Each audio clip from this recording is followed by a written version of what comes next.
Hello, welcome to class and to this week's lecture. What we're talking about this week is empires.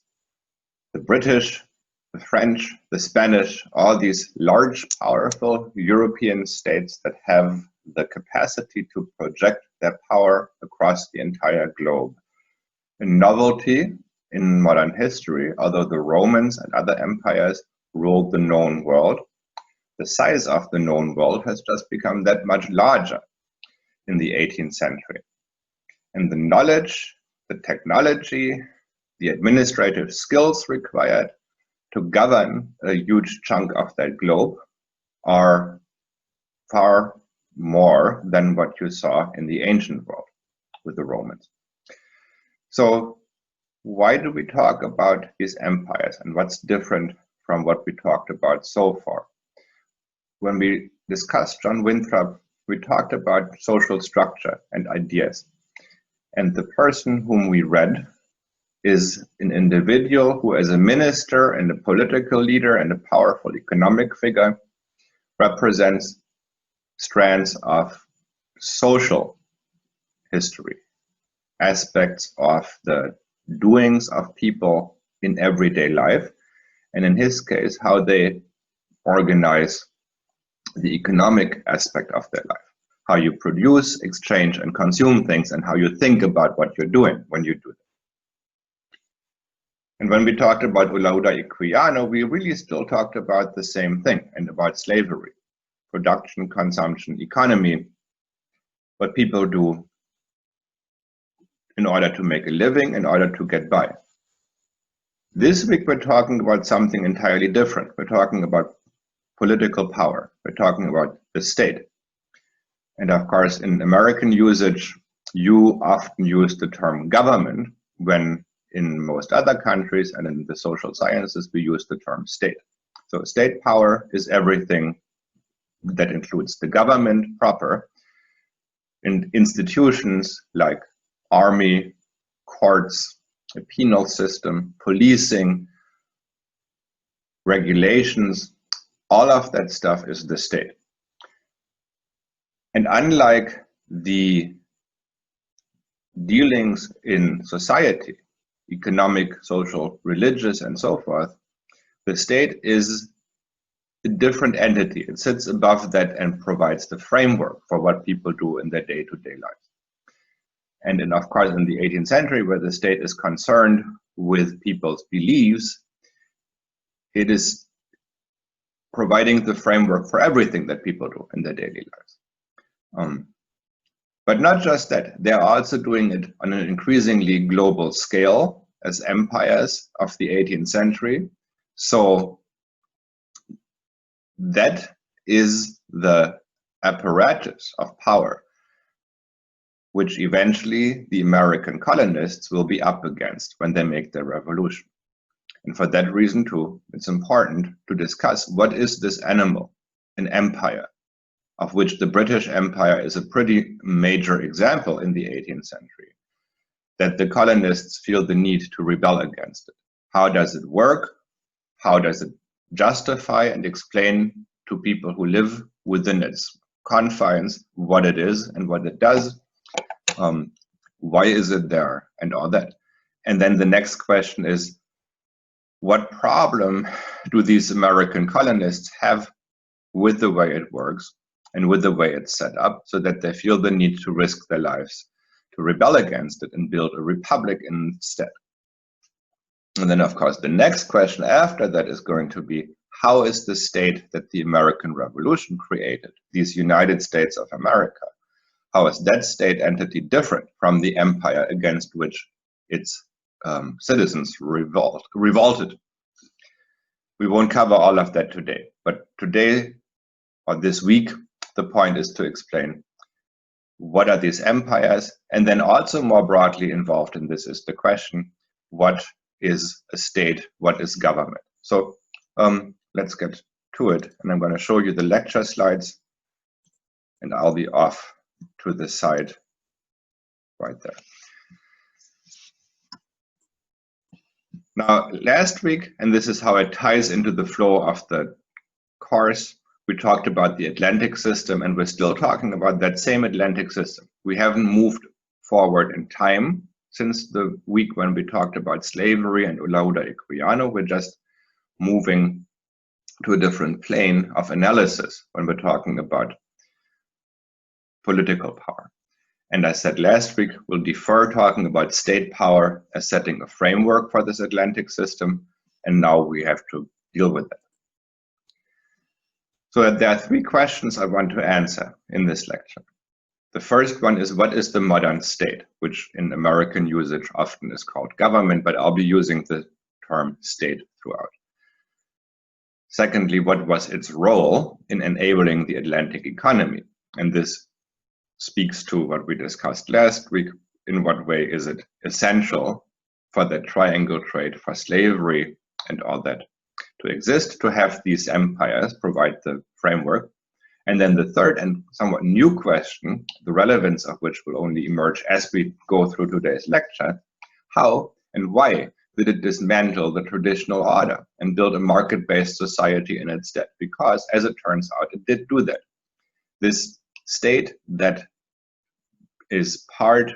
emerged as part of the old order, of the traditional order, with the king at its head and so forth, plays an important role in taking apart this traditional order that Winthrop liked and wanted to defend, that moral economy that was not yet a capitalist economy. There are three terms that you might want to get tattooed someplace because they are important and you will want to remember them, and the definitions that are important for answering these questions. The first term is sovereignty, and that is the essential term for understanding the modern state. The second is mercantilism, and this is a term that describes economic policy that's important for understanding how this modern state enabled the Atlantic economy. And third, enlightened absolutism, which describes a type of government or a spirit of governance that helps understand what role this early modern imperial state played in dismantling the traditional order and in bringing about the legal framework for a capitalist society. So let's start with the first question and the first term to define. What defines the modern state or government? Can we put that in the blooper reel, please? Sovereignty. Sovereignty means that the right to govern is not dependent on morality, but on power. The fact that I have the power to do something gives me the right. Whether or not it can be morally justified by some framework of religious or political philosophy is irrelevant. Sovereignty also implies undivided authority, which is not to be challenged from below or abroad. What does that mean in practical terms? If power, pure and simple in itself, is the only justification for its use, the fact that you have power means that you get to use it as a state, then you really need the means of asserting that power, which is to say, men with guns, armies. But in order to have those, you need money. Therefore, if you're going to claim that you are the sovereign, the king, the emperor, the prince of a country, and that you get to rule its people, and that you get to use the power of your country against foreign rulers, then you need to be able to get money from someplace. In order to ask people to give them your money, to put it plainly, you can do that to some extent by force, of course, but it's going to be a whole lot less difficult to do, and there will be less friction and loss if people have decided that what you're doing is okay by them and possibly even in their interest. So if you can rule with a measure of legitimacy, where people think that what you're doing is good and you have a right, then that's an additional benefit. It makes it easier to collect taxes if people give them eagerly because they agree with both your right to govern and what you do with that power that comes with being the government.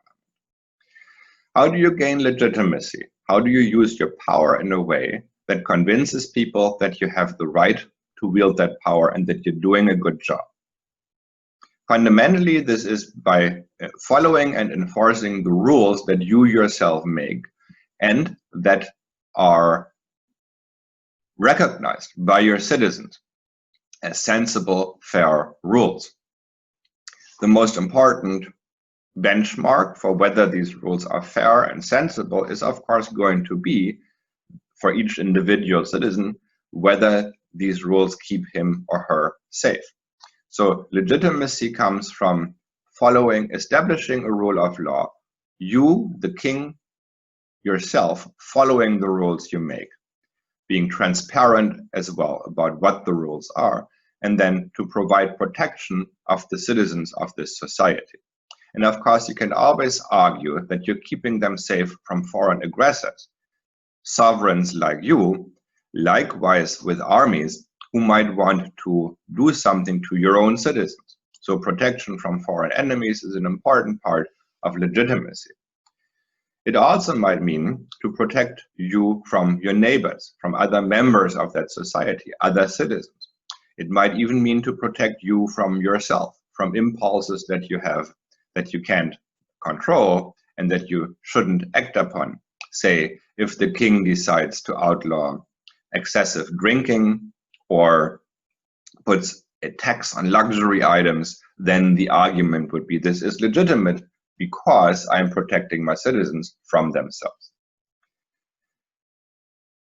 But because this system, this idea of sovereignty, depends on the one hand, rules that are logical and fair, in other words, on right, yet on the other hand, it takes its justification from the mere fact that the sovereign, that the king has power, there's always going to be a conflict.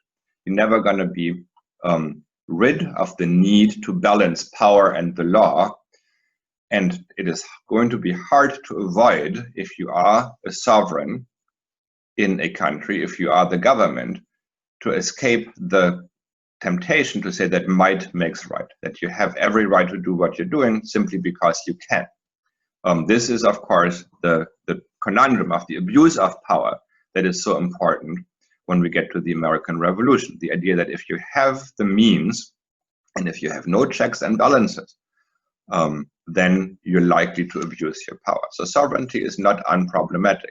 It comes with a built-in contradiction and tension between power and law, between sovereignty and legitimacy, between might and right. One way of sidestepping this problem, where in order to squeeze money through taxation out of your citizens, and therefore having to show that you're doing the right thing as a government, is to find sources of revenue that do not depend on taxing your citizens. And in practice, therefore, early on, that is to say, as early as the Middle Ages, the kings of England discover that if they give the cities some autonomy to protect, as king, to protect them from the local nobles, from the barons, in exchange for a lump sum flat fee tax payment per city. And if you leave the citizens to themselves in figuring out who pays how much, how they come up with that money, and giving them self-government, you're getting more and more reliable revenue than if you send your tax collectors into that city to try and get the money directly from the people. So cities, of course, are rich because here you have manufacturing and trade, where capital is accumulated, where value is generated. And in the 18th century, capital accumulation by private interests in society is really taking off, thanks to the enslavement of millions of Africans and their work on the slave plantations. But from the point of view of the monarchy, this activity, this private economic activity of merchants, is a good thing, because here money is washing up on British shores, and it is in the pockets of people who really need your protection. Because if they go out in their merchant ships to trade slaves and valuable other cargo, they will want you to send the Navy to look after them. They might even want you to send the Navy to take care of the occasional competitor. So here's a group of people who really appreciates what you do with that sovereign power that you have. And therefore, they will be able to pay up more than what might otherwise be their share. So to some extent, to a great extent, there's a symbiotic relationship between merchant capital, the people who profit from the triangle trade, from the Atlantic system, and their protectors, the imperial governments, that make sure that they have security. There's a tax, a tariff, an importation duty on the goods that come from the plantation and into the motherland, into Britain. The same applies to France, Spain, and so forth. And that pays for the navies. So that is a good deal, because it also means that you don't have to go ask your people who are working on the land and in manufacturing in the cities for a tax increase. That is taken care of by the most profitable segment of the economy that Atlantic